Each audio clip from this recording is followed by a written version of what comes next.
Computer. All right, we're live. I mean, not live, we're going out live.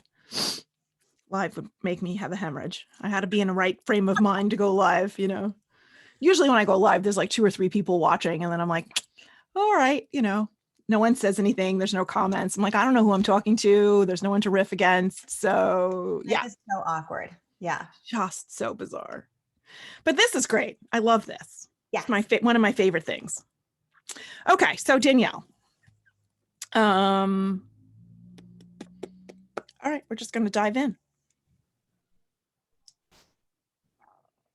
All right. Ready? Ready. Okay. Welcome to Permission to Heal. I am Marcy Brockman, and I am thrilled that you're here. Danielle Laura is with us today. How are you, Danielle? I am wonderful, Marcy. Thank you so much for having me. Excited to be here. I am so thrilled to be here. You're in sunny Tampa, Florida, all nice and warm. Got a nice glow to your skin. You all listeners can't see her beautiful face, but she's just glowing from the sun, and I'm freezing here in New York, but we're okay. It's fine. So I'm so excited to have you here.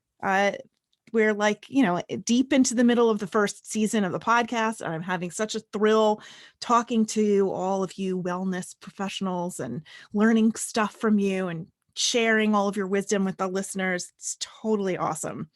So we're just going to dive right into the 6 quick questions, and then we'll take it from there. Perfect. You're ready? I'm ready. Okay. So what 5 words would you use to describe yourself? I would say intuitive, deep, dynamic, loyal, loving. Wow. I love dynamic. Such a dynamic word. Sorry to say that, but we use it in literature classes because I'm an English teacher. So we talk about a dynamic character as a character who undergoes change within the process of the story or whatever it is. And so I always think like people who embrace change and are flexible, and it's just such a great word. Thank you. I love it too. Number 2, what is your favorite way to spend a day? I love connecting with people, like loved ones, friends, whatever we can do. It doesn't even matter what it is that we're doing, as long as just I get to be with amazing people that I love connecting. We could be playing games or just sitting around a bonfire talking, but just that deep level of connection, having that expression where you can just be like totally you with that person and just have the best time.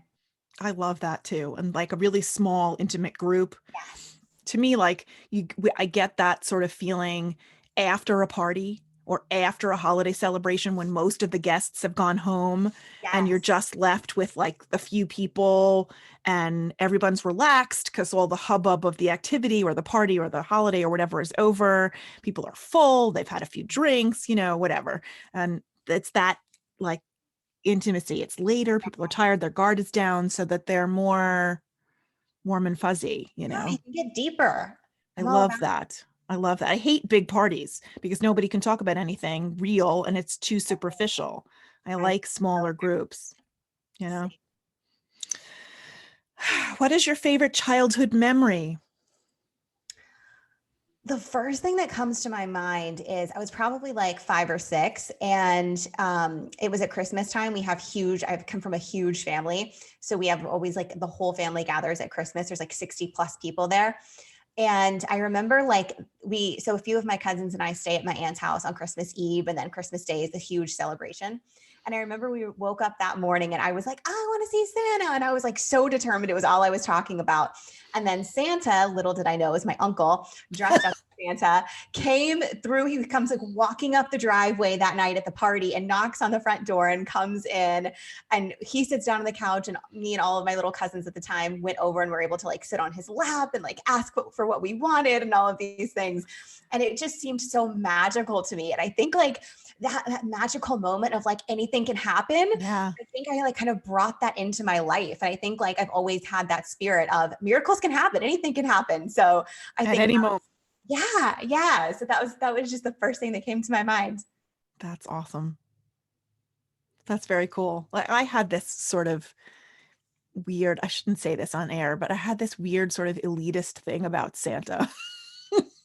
I Yeah. don't even know if that's the right word I'm using, but I, was one of the only Jewish kids that I knew growing up. And so my parents told me that Santa was just the kids' parents. If your Ah, kids are listening with your children, they're under 8. I'm really sorry, I'm ruining it right now. But I was told not to tell them that Santa mm. was their parents. And so I felt like I was in on the grown-up secret, and like Oh, I yes. was like super special and mature or something, even though I was the same 6 or 7 years old that they were. They would talk about Santa and I'd be like, You knew the real goods. That's so funny. it's funny as hell. Okay, what is your favorite meal? I'm Italian, so anything pasta. I would have to say penne pasta with shrimp and like a lemon garlic butter sauce. Oh, it's over. Sounds fabulous. Yes. Of all of the guests, the few guests, but all of the guests that I have interviewed, and I've asked this question without actually doing statistical analysis, I would say about 75% have put shrimp or seafood in their favorite meal. Interesting. It's very interesting to me. Huh. I don't know what that says sociologically at all, but interesting. We can do research, figure out what it means. Yeah, we could. We could. Number 5. What one piece of advice would you like to give your younger self? Ooh, I would tell her to just trust herself, trust her spirit, trust the nudges that come through, even when things make no logical sense, even when nobody understands. Trust anyway, leap anyway, because it's always better than you could have imagined if you would have just planned out every little thing. Amen. Absolutely. And most of the guests say that as their answer, some variation of that we wish that at a younger age, we would have learned to trust the whispers of our own hearts Yes. more than we did. I think I would like to figure out why the majority of us, seem to grow up with this sense that we don't trust ourselves, that somehow we're listening more to the external things than the internal things, and Yeah. discounting our internal needs Yeah, to our absolutely. own detriment. Absolutely. It's so amazing that we well, I wish we could learn that sooner, right? But it's amazing that we can see that in hindsight, and we can see, I think once you kind of hit like your 30s, I think you're like, okay, I've kind of figured myself out. I'm going to Right. learn to trust myself now. And the whole world, I don't need to revolve around the whole world type of thing. Right. And I think you kind of come into your own at a certain point. But it's good to at least look back and say, okay, I know I can trust myself because this is where I've been and I know this is where I'm going to go.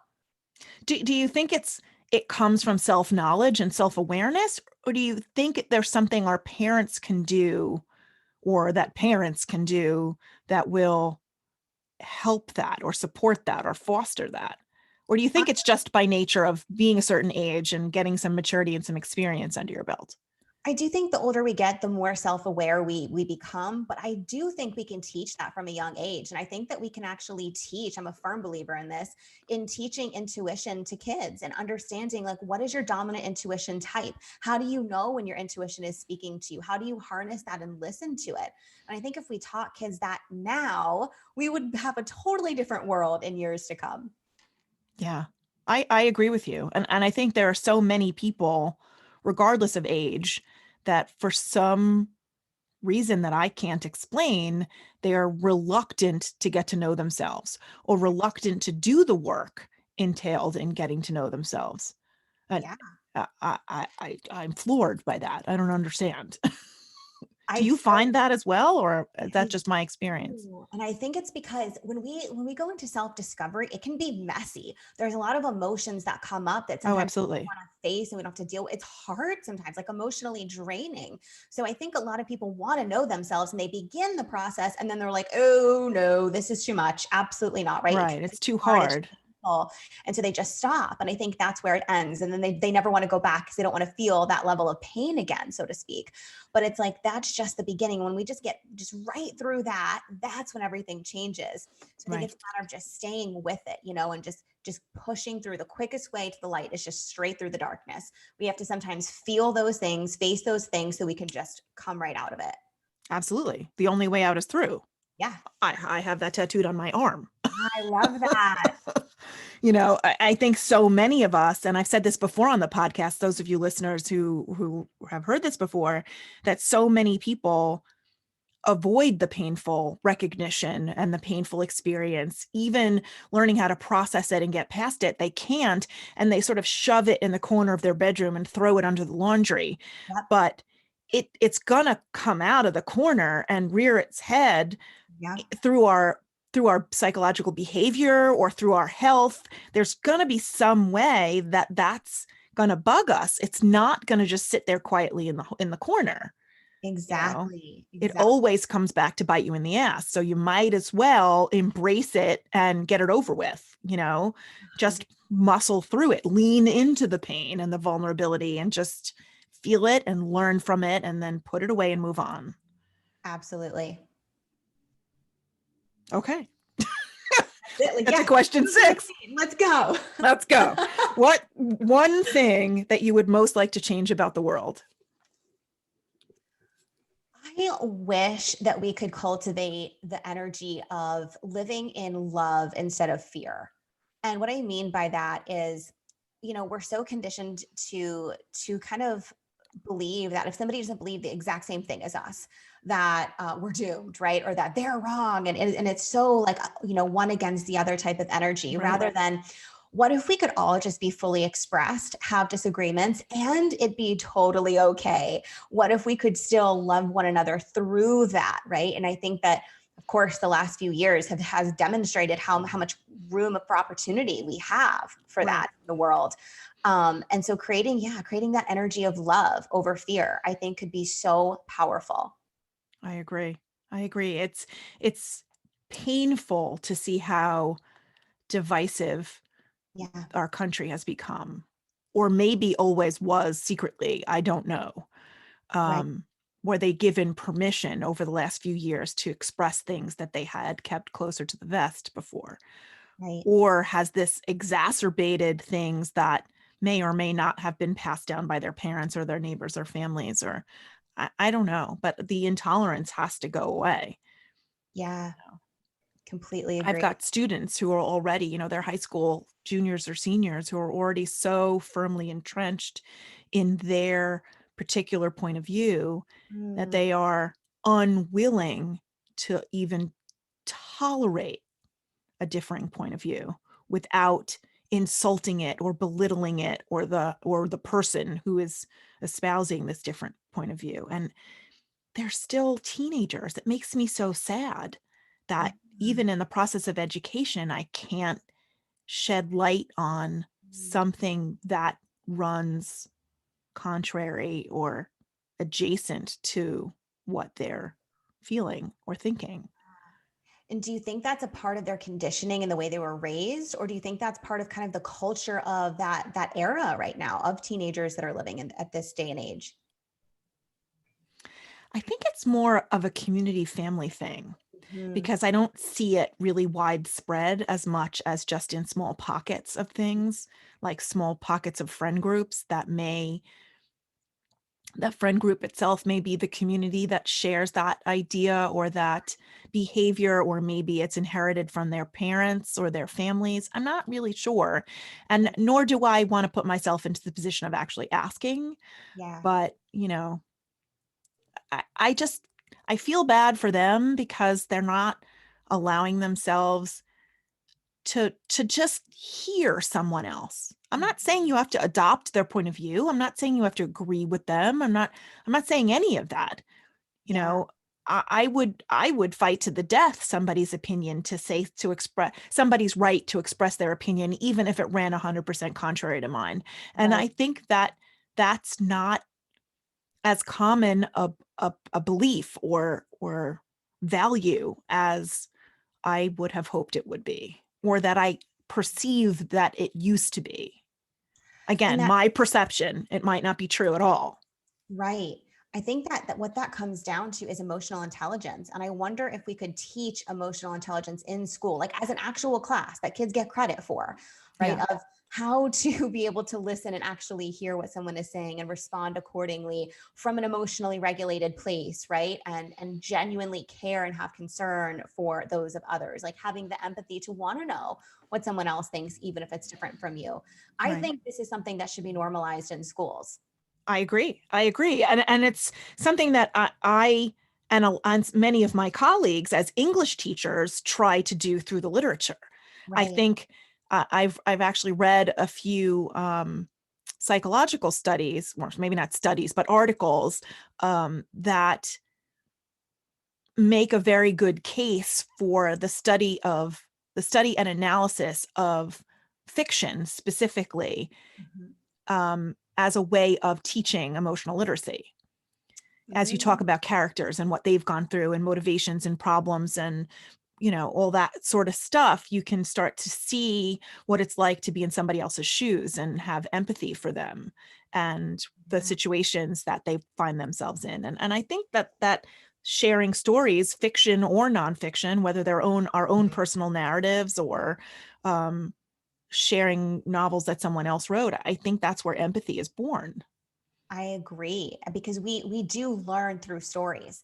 We Yeah. do learn through seeing something in someone else apart from ourselves. We can't always, not everybody has the natural ability to be self-aware, to be self-effacing, right? But if you can read a story where you're seeing someone else exhibit XYZ, you can relate to that. And so I Right. love that you're using that through literature to teach your students about emotional intelligence. That's huge. Yeah.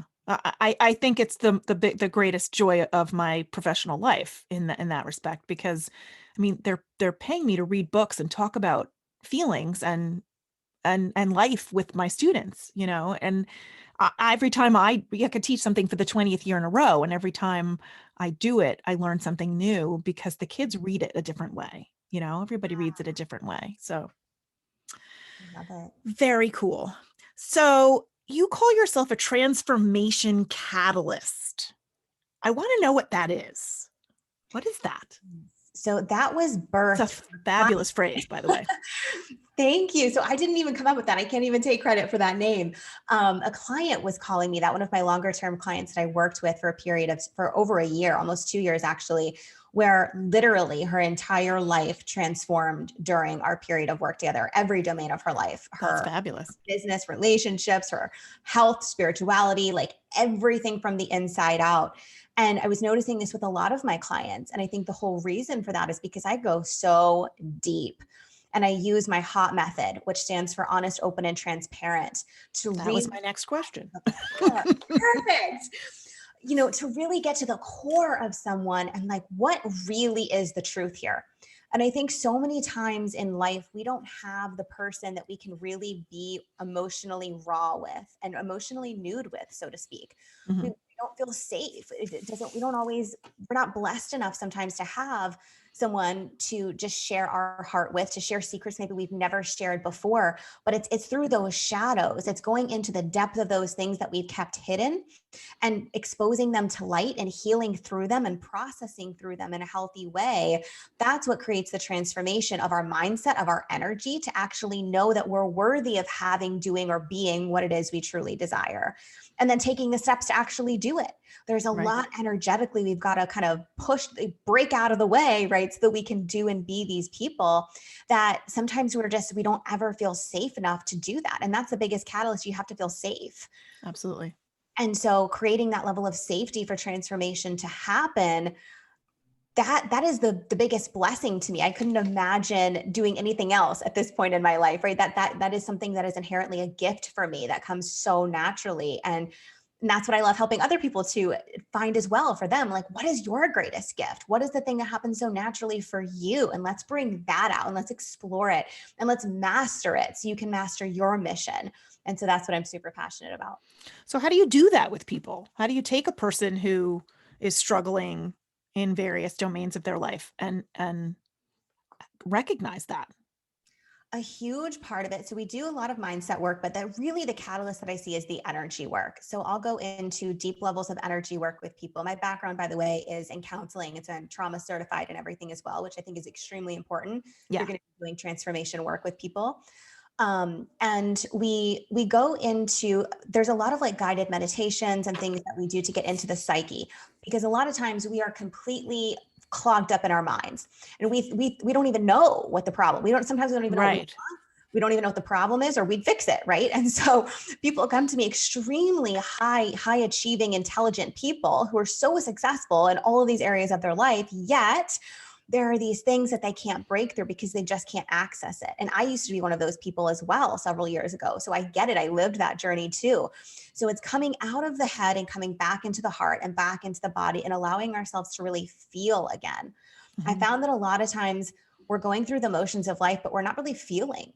And so as a result, we're feeling disconnected from ourselves, from our relationships. Yeah. And we're just kind of, we may have everything that it looks like on the outside, but on the inside, we're not really fulfilled. We're not really happy. And so it's going to the root of what is stopping that or causing that, pulling out the root and essentially planting a whole new garden so that Right. we can have what we really desire. It absolutely makes sense to me. There are periods of my life where I was probably the most upset and disconnected and sad and lonely. And rather than acknowledge that, because all of those emotions are so painful and figuring out how to fix them can be so overwhelming, Yeah. that I completely disconnected from my physical body, which Yeah. sounds weird, but I like lived completely in my head Mhm. and not in my body. Yep. And obviously, I'm touching things and moving around and I'm still physically in my body. It's not like a sci-fi film. Yeah. Um, and I was still able to give love and warmth and deep connection with my kids, Mhm. but everything else kind of disconnected, and my friendships sort of fell away. My marriage was not good, which was a significant portion of my loneliness and just I want to say distraughtness, but that's not really a word. You know what I mean? Yeah. And it took a lot to pull me back into my body again, which was necessary to deal with what was causing me to be so upset, and then eventually to figure out how to fix it and then to heal from it. So none of that could happen until I could figure out how to feel like I was in my body again. Exactly. Exactly. I love that you experienced that firsthand and get what I just said. Some Yeah. people, sometimes it's hard for people to understand right off the bat. And then some people are like, oh my God, yes, that's exactly what I need, because I know I'm too in my head. So it just depends on the person. And really that's the key, is meeting the person where they're at and being able to create that custom tailored experience for them, because it's Right. not a one size fits all box. We can't just say, oh, this is the way we're going to do it and this is what's going to work for you, because it doesn't. So Right. being able to create that space and be emotionally intelligent enough too in what you're doing to be able to see and determine what someone needs, and maybe what you just did with your last client is not going to work with this client, and so on and so forth, and seeing them as they are and meeting them where their needs are, and taking yourself out of it, because it's not about like me, as their advisor or counselor or therapist or whatever. It's not about what I think is going to work for them. It's about what I see they're going to need the most. And I think that Right. that's the difference. Yeah. Yeah.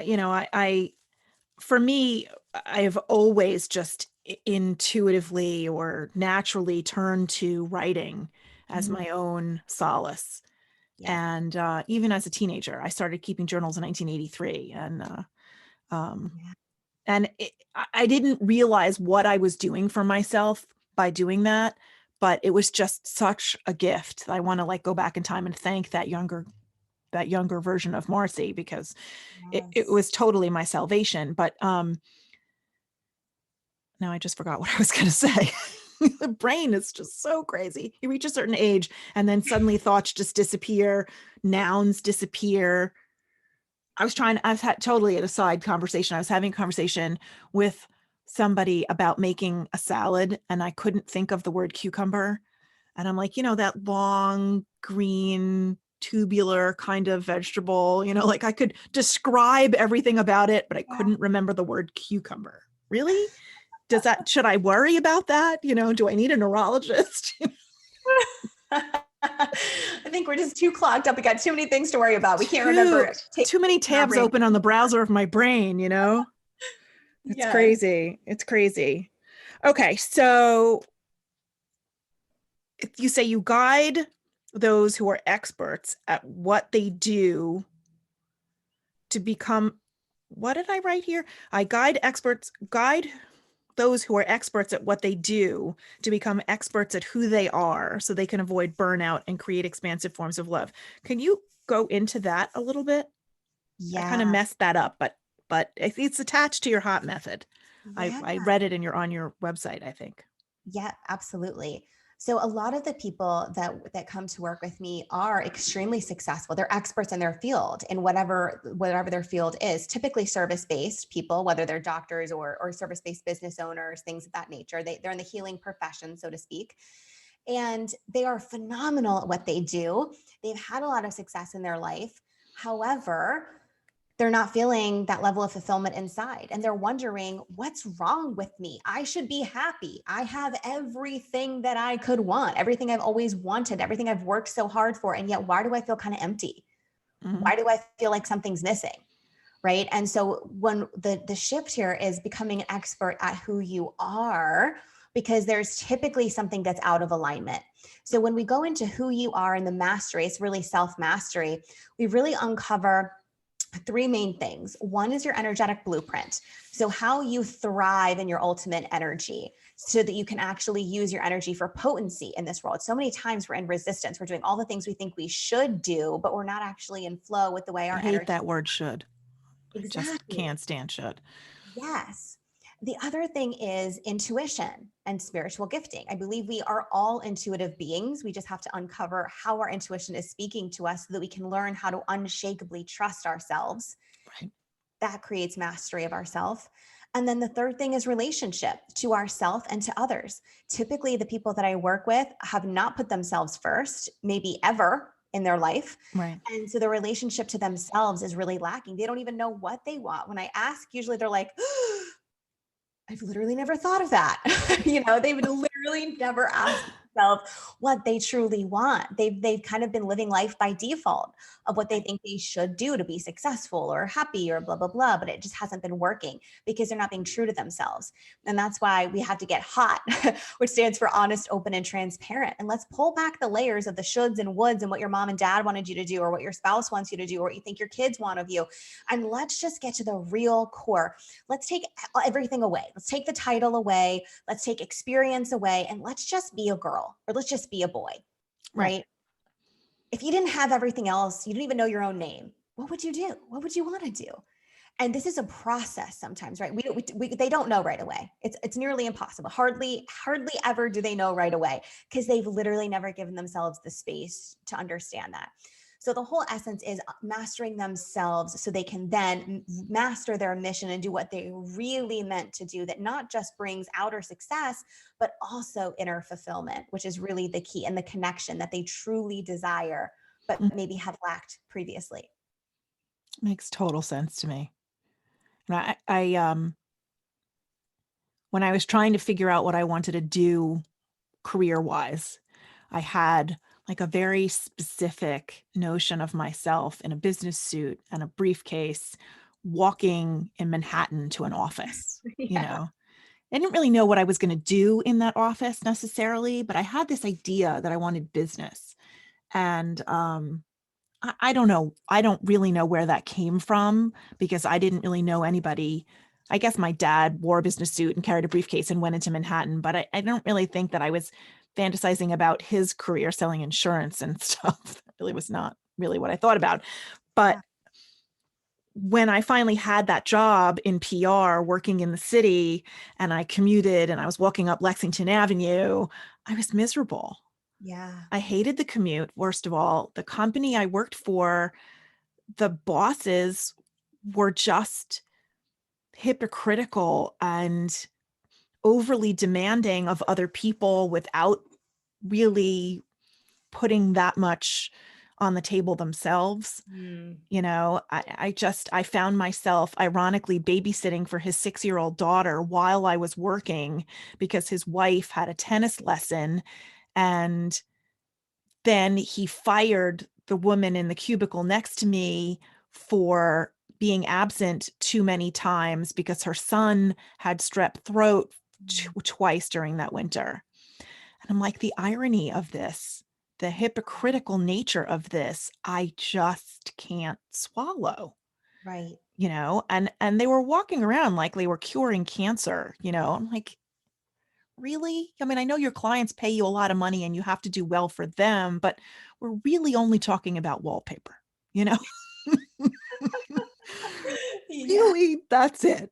Oh my goodness. And I knew that it wasn't bringing meaning to my life, which is where I'm ultimately going with this long, crazy conversation.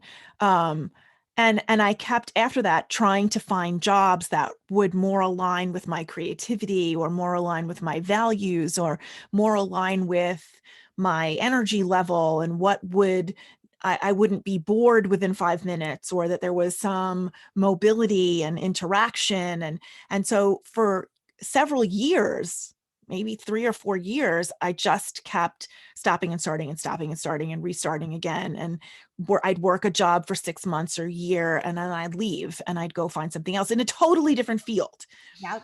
because I couldn't figure out what was going to be my calling, what was going to light my soul on fire. Yep. And it took me 5, 6 years to figure it out. And I'm thrilled that it only took me 5 or 6 years, because I know Yeah. plenty of people who 25 years into a working career still have no idea what they want to do. Yeah. You're exactly right. And I see that. And then those people come to me and we figure it out and then they live their passion. But you're exactly right. Sometimes that takes a long time when we're not proactively on the discovery of that. I think Right. the And it's thing is, trial and error, like throwing darts at a wall, at a dartboard. and we think we have so much time. And in a sense, we do, right? We think about the rest of our life that might be 40, 50 more years, but that goes by really quick when we're just going through the motions and letting life happen. And then before we know it, we're kind of at this breaking point. This is kind of how midlife crises happen, because it's Right. like all of a sudden we've been avoiding and avoiding and avoiding and suppressing or distracting or replacing, that all of a sudden we can't do that anymore. And we have to face the music, we have to face reality. And Right. that's where the transformation gets to begin.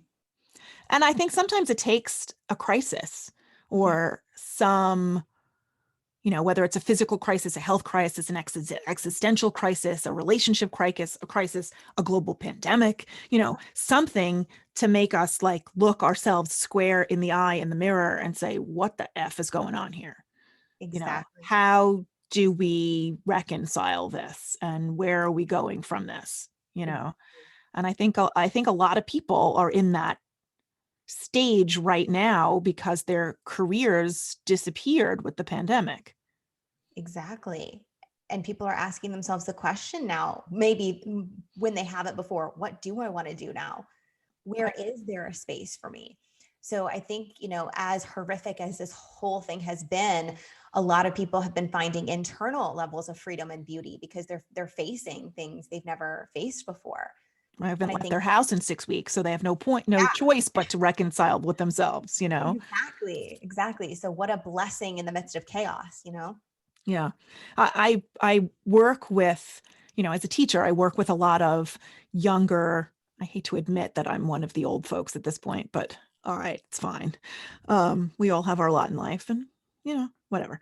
Um, so there was all these young, energetic, vivacious, gorgeous teachers, and they're all like looking to date, and they all want long-term relationships, and they want to see themselves on a path, Yeah. but they're in a pandemic. Mhm. And so even if they're doing online dating or they get fixed up by somebody, nobody's meeting anyone. Right. They're talking on the phone, they're doing FaceTime, they're doing Zoom dates, nobody's meeting anyone. And I was in this conversation with a bunch of them yesterday, and they were bemoaning how hard it is. And I'm like, I'm not belittling how hard it is, because I know how hard it is on a regular non-pandemic day, Yeah. but throw the pandemic in there and it's totally insane. But if you turn it on its ear a little bit, it's really a blessing. And they looked at me like, what the hell are you talking about? And I'm like, all right, so imagine you're going out on a date or several dates, and you get caught up in the chemistry that you have with the other person. And it starts to get physical really fast because of our hormones and lust and all of that stuff. But you haven't gotten to know them enough to really know what kind of person they are, what their character is like, what moves their soul, what their values are. And so you get physically involved before you get intellectually involved, before your souls connect or don't connect, before you ever figure out if there's a match or a mismatch. And now you've got sex involved and everything gets muddy Yep. and you get sucked in. I said, so now you have to completely take the sex off the table. Yep.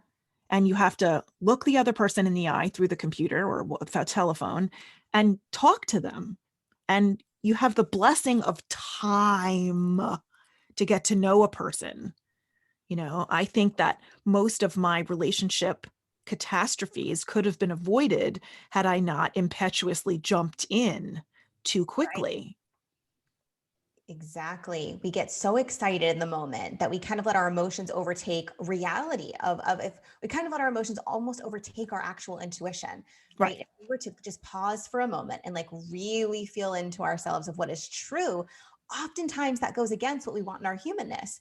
So our humanness is, our human will, right, is really freaking strong. So this isn't, like you said, a beautiful opportunity for people who are dating to kind of flip the mindset and say, oh, wow, what a huge blessing this is. I get to really have the time of getting to know someone's soul and getting to know their mind, getting to know their heart before I get to know their body, right? And to determine, is there an actual connection here beyond just physical chemistry?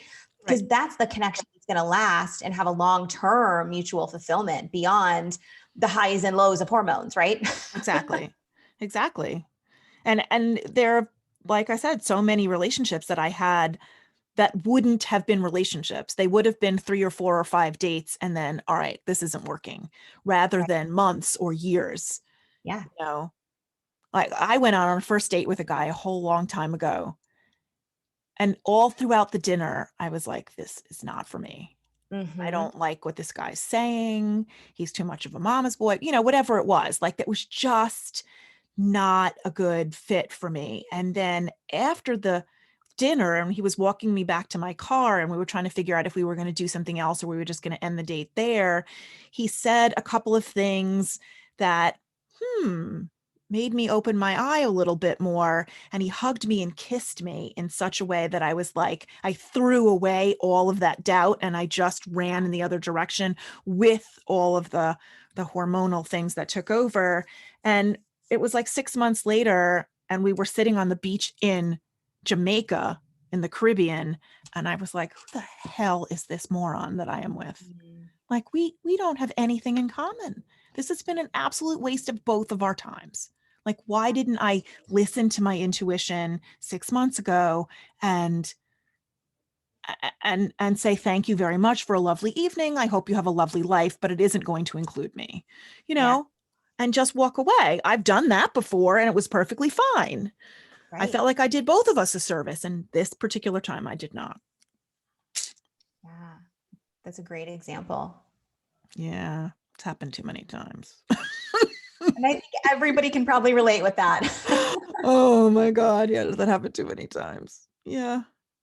Or you sort of talk yourself into something, you don't trust yourself enough to see the clues and the red flags and act on them, but you ignore them and you think, well, I'm just reading it wrong, or it was just a bad day, or it was just something. And you just keep, there's the just again, and you just keep going along with it, even though nothing gets better, even though you're never more happy. And I don't know why we do that to ourselves, That and the seeing the potential, right? Especially as women, we are so good at seeing potential in people, right? Right. And to the point where we keep things going way longer than they should because we see their potential. We don't want to give up on them. We don't want to give up on anyone, right? And it's kind of this martyrdom type of thing that ends up happening.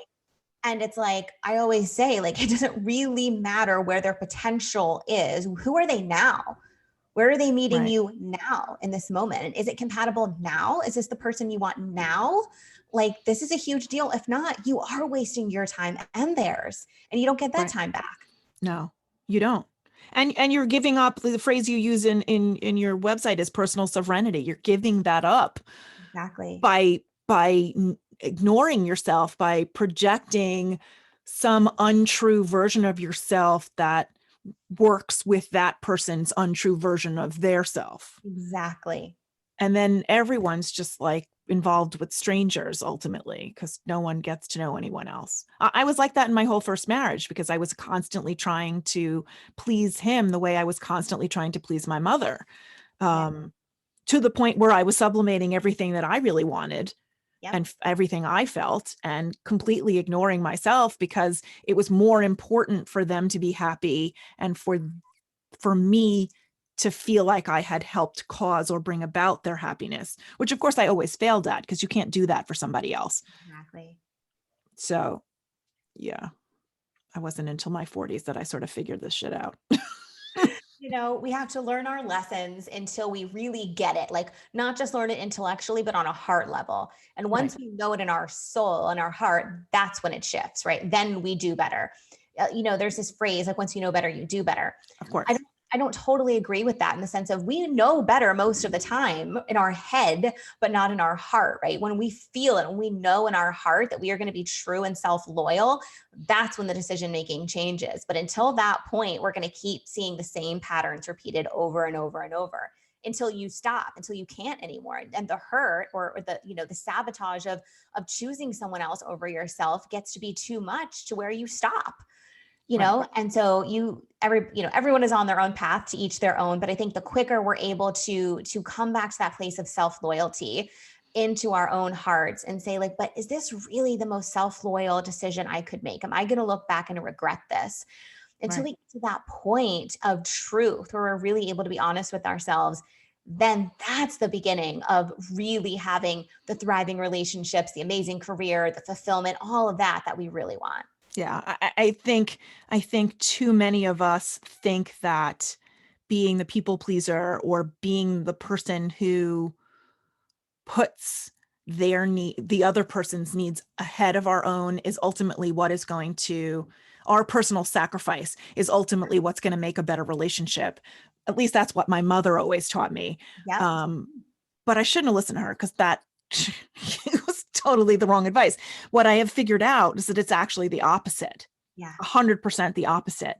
And that if you have a choice between disappointing someone else or disappointing yourself, always disappoint the other person. Yes. Not to be selfish or mean, but you have to be true to yourself and do what you need to do, as long as it's not hurting anyone else or is illegal. Right. You have to be true to yourself.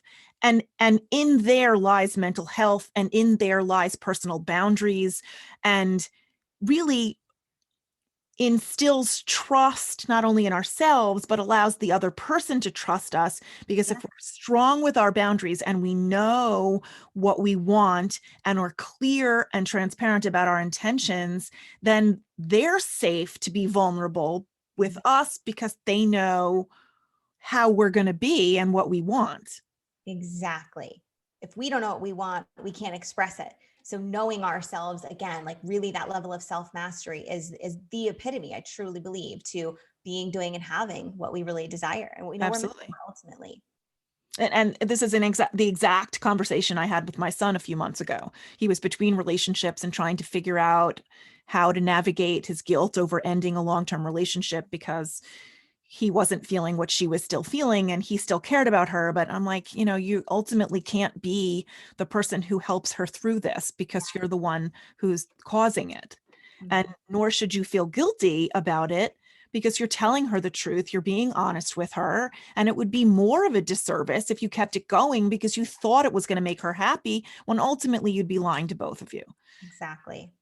And I don't think I could have had that conversation with him had I not been willing to do the tough, hard, ridiculously challenging work that I have done over the last decade in fixing myself, in healing myself, Right. to then be able to help my almost 23-year-old son navigate through this, and he'll be all the better for it because For sure. I am continuing to pass those things along. And I don't look a gift horse in the mouth that I have a 23-year-old son who's willing to talk about these things with his mother. Yeah. like, I mean, that's a huge gift for me and for him, but I don't take that for granted at all. Yeah. It's amazing. Um, so how, I know what worked for me to allow me the space to make this process of acquainting myself with myself happen. But what kind of advice could you give listeners to help them begin this journey on their own? Yeah. This journey of kind of discovering who they even are and what they even, Yeah. yeah. So first of all, you've got to admit the dissonance, right? Let's just face the truth of where are you maybe not really fulfilled or not happy? Where is it showing up for you? Where is maybe pain showing up for you? It could be in your physical body, could be emotionally, but we have to first identify that there's something there Hmm. to even change it, right? So let's identify where is exactly it showing up. It might be showing up in every domain of your life. Right. Maybe it's just showing up in your relationship, or maybe just your career, but first figure out what that is. And then determine if this is definitely not what I want, what do I actually want? And this might be a process. This might take you several months even, right? Should they Especially, make lists of things that are important to them and yes. So, lists of things that are deal breakers that they have to have, and, you know, yeah. So cognitively dive into that? yeah. So understand, I always say truths, values, and beliefs. So what are the things that you believe to be true for you? Make a list of those things. This could be literally anything at all. Like what resonates as truth for you? This could also be known as like your mantras, right? The truths that you live by. Mhm. And then your values. What are like morally and ethically, what is important to you? What are your values there? And then beliefs. How do you live that out in your life? If you believe those morals and values to be true, how does it show up in your life as a result of that? And I say we need to get clear on these. I say do this inventory like maybe every 6 months. I do it sometimes every week because as we grow and we expand, right, we realize Right. The change could happen more quickly. exactly who we were even 6 months ago, and the values we had then might not be what we believe now, because we've grown, we've expanded, we've healed. Especially when you're on the healing path, what resonates as truth for you now is not going to be what was true for you 2 years ago or even 6 months ago. Right. So kind of allow yourself, whenever you feel dissonance occurring, it's a surefire sign that your truths, values, and beliefs need to be reevaluated, because something is shifting internally, which means our external reality needs to shift as well. So there's typically something in our external reality that we can shift to line up with that internal belief. So for example, that might be ending a relationship that you know isn't going to go anywhere. It could Right. be pivoting careers because your soul's dying every day if you go into this job again, right? Right. Whatever the case might be. And then once you figure out, okay, what you actually want, what you actually want to feel, what you actually want to be doing. And I say both, right? It has to be, you have to incorporate the feeling sense too, because if you're just focused on what you want to do, you're never going to feel the way you want to feel, right? So Right. we have to also understand and identify each day in a perfect day. So this would be like the third thing I would say to do. Write out, visualize your perfect day. If you could be doing anything, what would your ideal scene be? Literally from the moment you wake up to the moment you go to bed. Take all the woulds and shoulds out, take any restrictions out, anything you think is possible or not possible. Just if you could have any day that you wanted, what would you do? And what would you be feeling as you go throughout your day, right? Would you feel freedom? Would you feel expansion? Would you feel fun? Like, Right. incorporate those feelings, because it doesn't matter what we're doing. If the things we're doing aren't producing the level of emotion we want to experience, then again, we're just going through the motions. We're not actually becoming happy people in general, right? Right. So uncover what that is for you. Visualize that perfect day. So then once you have all those three things done, then we get to bridge the gap from where you are now to where you want to be, and determine, who do I need to help me bring that into place? Because sometimes we can't do it on our own. Sometimes we can. You need Sometimes help. it's as Yeah. simple as, yeah, I got to make this decision to quit my job and apply for this other job, right? Or whatever the case may be in And you certain might need someone to help you write your resume, or you might need exactly a exactly. contact that to get an interview or something. Yeah. Totally. And so from there, exactly all those other pieces. So let's use the example, you do want to quit your job. You have to make the ultimate decision you're going to do that. Then you might need to hire somebody to rewrite your resume. You might need to, you know, shoot out a couple texts to your contact list and see who might be able to help you with someone that they know and a connection that needs to be made. Then you would need to apply for the job, go on interviews, research. So then you have the forward steps of momentum, but it starts with one decision. So take that first decision and then kind of reverse engineer. Okay, what all would I need in order to make that happen? And hire the people, relate to the people, connect with the people, whatever you need to do to make that happen, go all in. And slowly but surely, or potentially really quickly, depending on how fast you like to process through life, it will happen for you. It will be inevitable if you take those actions. You just have to get started. Right. That's how this podcast came about. Exactly that same process. I was for a long time I was writing a book, writing 2 books, and teaching and running my art business and trying to figure out, like, there was a missing component. Like, I was envisioning what we're doing right here, but I didn't see the whole picture. And I didn't know exactly that this is what it was going to be. But I had this need to talk to and connect with other people about these topics of healing and getting to know oneself and self-compassion and all of that, and share it out with the world. Like, I knew this is what I wanted to do. And then I had a visiting professor come through the Google Meet in my classroom talking about the art of the podcast. And I was simultaneously taking a publicity class online. And the 2 things just sort of exploded in my brain at the same time. And I swear to God, there was an audible sound in that realization. And it just, like fireworks, exploded in my head. And I went, I'm starting a podcast. I love it. And immediately I knew the format of the show. Immediately I knew how long the show was going to be. I knew where I was going to get guests. It was like everything, in hindsight, it looks like the path was clear. Of course, you got this skill and that piece of equipment, and you learned how to do this and this and this for those other reasons. But that all sort of combines together beautifully. Yeah. But as I was going through it, it was just haphazard and weird and messy. And I don't know what the hell I was doing. And I was up nights journaling and meditating, trying to figure out what in the freaking hell I was doing with myself. Yeah. How do I make this little vision of what it is that I can sort of see amorphously in the distance? How do I make that clear? And then it just happened.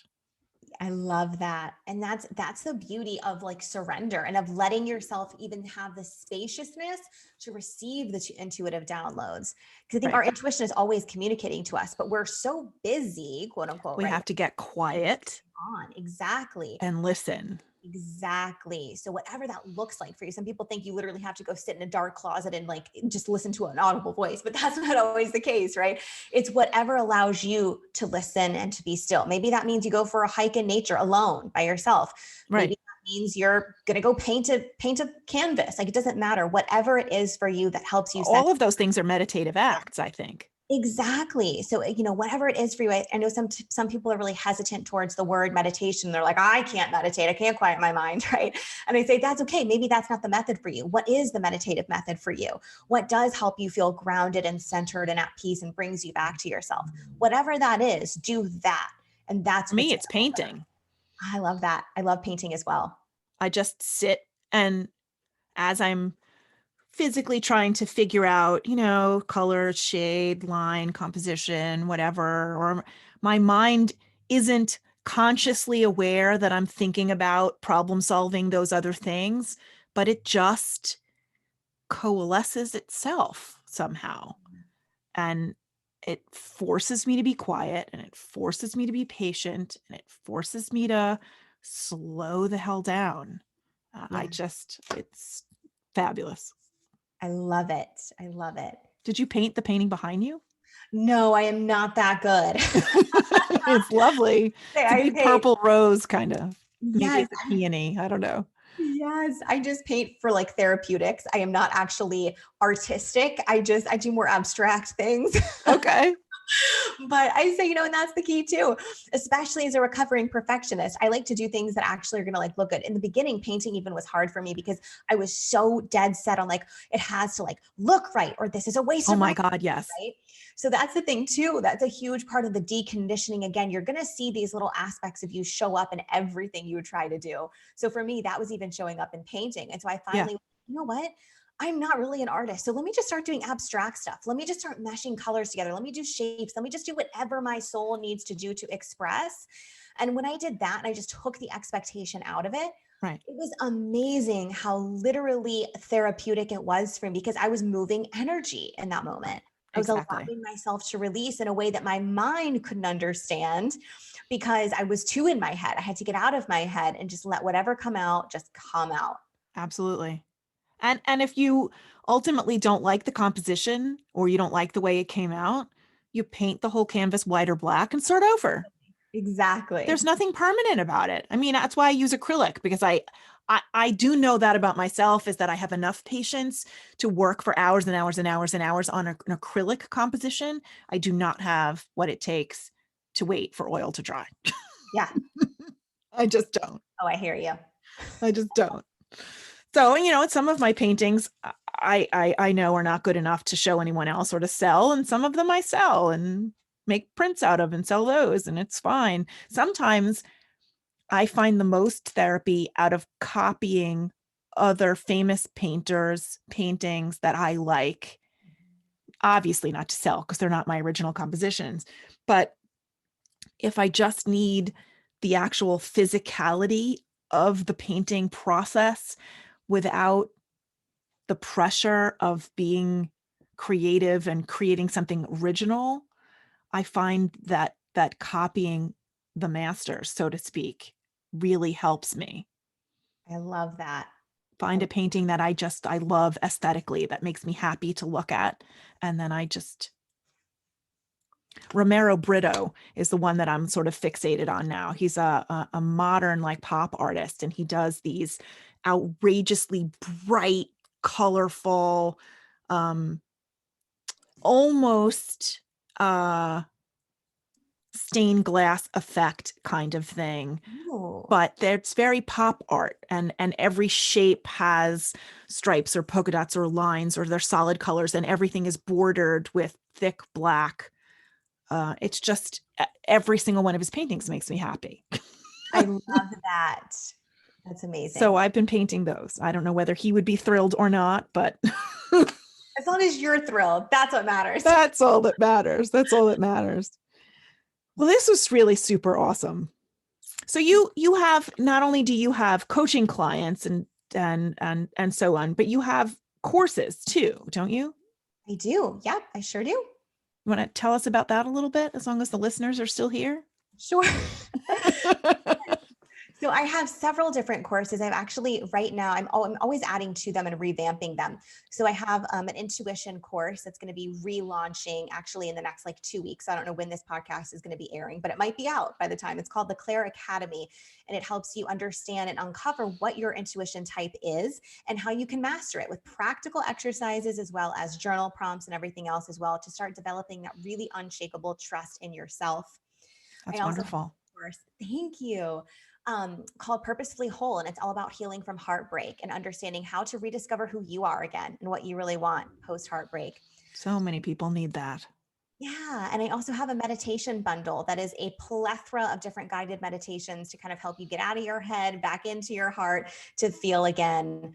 And those are ones you can literally purchase anytime. And then I do run some live group coaching programs throughout the year on various topics that open different times. So you can always check out my website for that. Okay. And the website is It, Danielle-Laura.com. exactly. Yep. Yeah, I wrote it down. That's awesome. Well, this has been fabulous, Danielle. I'm so thrilled that you were here and that we got to talk about all this stuff. Like we said before we started recording, I feel like these sessions are such therapy for me. I just love the connection and the deep, wholehearted conversation. And Yes. you've Me. been fabulous. Thank you so much for having me. This has been amazing. I feel like I was just talking to my BFF. This is awesome. I hope the listeners get value out of it too. Yeah, I'm sure they will. Absolutely. And I will make sure for those of you who are listening, please check the show notes for some of the highlights of our conversation and all the different ways that you can contact Danielle Laura. And take part in her live classes or order her online classes, the asynchronous ones you can take anywhere. Also to contact her for coaching, etc., through Instagram, Facebook, and her website. And I will include her email as well. So thank you Amazing. so much, Danielle. This has been great. Thank you so much, Marcy. I've loved it.